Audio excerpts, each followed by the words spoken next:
Good morning, everybody. Kyle from Adirondack Fish Junkies here.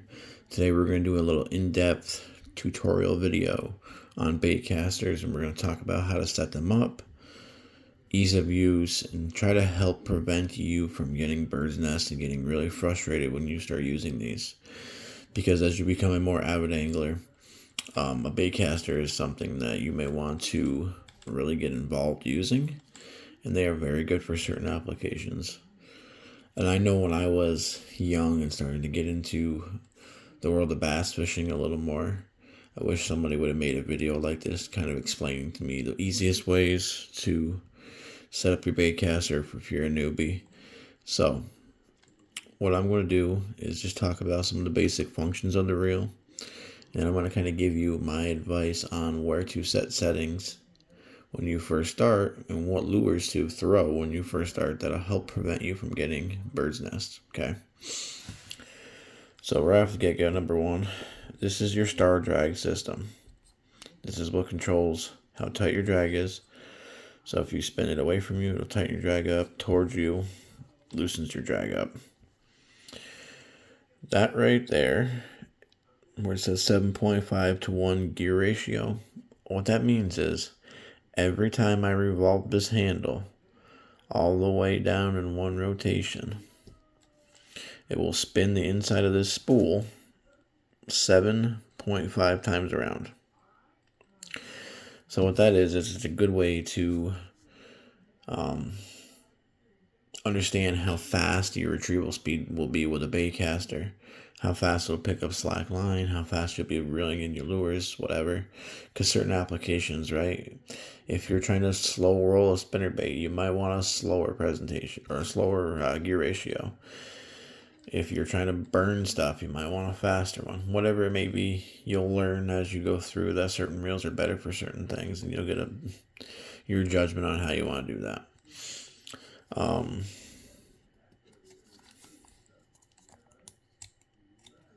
So, number two, this is what we call a tension spool. This controls how fast this spins.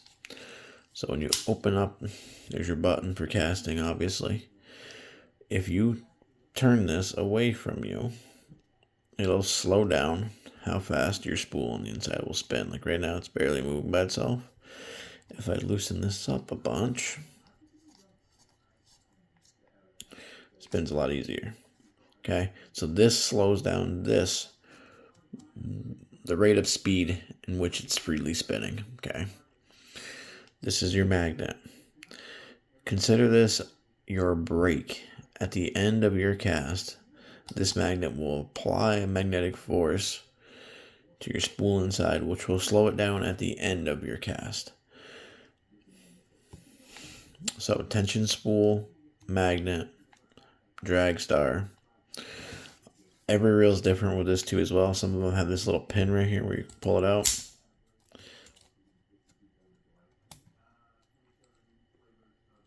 And this one's a pain. But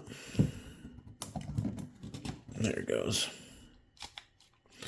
So this just shows you what the inside looks like. That's your magnetic braking system.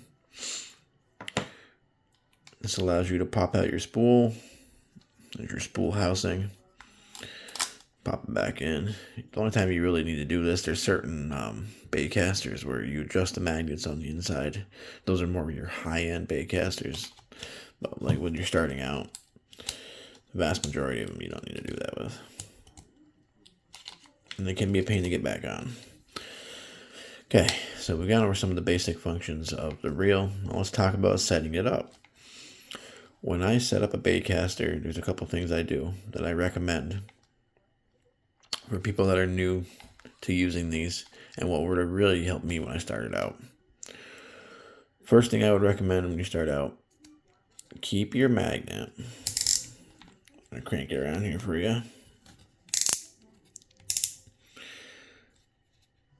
Start out with your magnet relatively high. I don't recommend going to a 10 or the max. Start out around an 8 or 7. Adjust your tension spool. So this is this usually is the killer for most people because they get their tension spool so light out of the package and they don't know what it does. So what I do is I'll line the pole up. And when you line a baitcaster, it's pretty simple. You go through your eyelets like you do on a normal rod. You feed it through here to this hole. Then you'll put it down in here and you'll tie it off through one of these holes in here, or just wrap it around, whatever you want to do. I tie mine off. I get kind of sketched out just doing the whole wrapping thing, so I tie mine off with a knot. Once you've got your reel on your rod, get a lure that's moderately heavy, like a chatterbait, a heavier spinnerbait, something like that. The reason why you want to do that is you don't want a light lure when you first start out, like a light crankbait or something like that. You want something with a little bit more substantiated weight because that'll help carry your line off your spool more efficiently when you cast. So let's just vision this in your brain. The reel is on the rod. We have line on it. We have a lure attached to the line.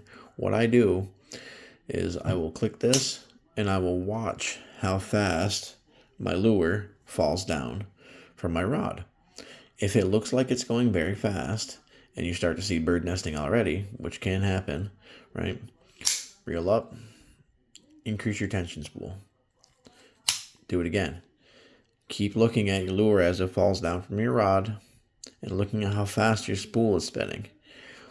When I started, found that I wanted my lure to barely be falling. And what that does is it gives you more of an opportunity to learn how to cast the rod. Yeah, you're not going to cast this far right after the beginning, right? But you're going to get a feel for how the rod works, how to reel, and you're going to understand that the more pressure you put on the rod and the reel when you cast, the more you whip your lure out there, how it changes, how fast this spins, and how your magnet acts to slow it down at the end. So my recommendation, put the lure on, keep pushing it, watching it fall. Get it to somewhere where after you adjust your tension spool that it's barely falling. Start practicing. After you feel comfortable, say you've practiced for a fishing session using that setting, or you're somebody that wants to do more quickly, you can start slowly decreasing your tension spool. You can back your magnet off 1 or 2, put it down to a 6 or something, but just take your time with it. Another thing that I recommend for line, don't use light line. When you start out, use heavier line. Use 15, use 12. If you're going to use braid, when you start, I wouldn't recommend it because when braid does bird's nest, it usually causes quite the mess.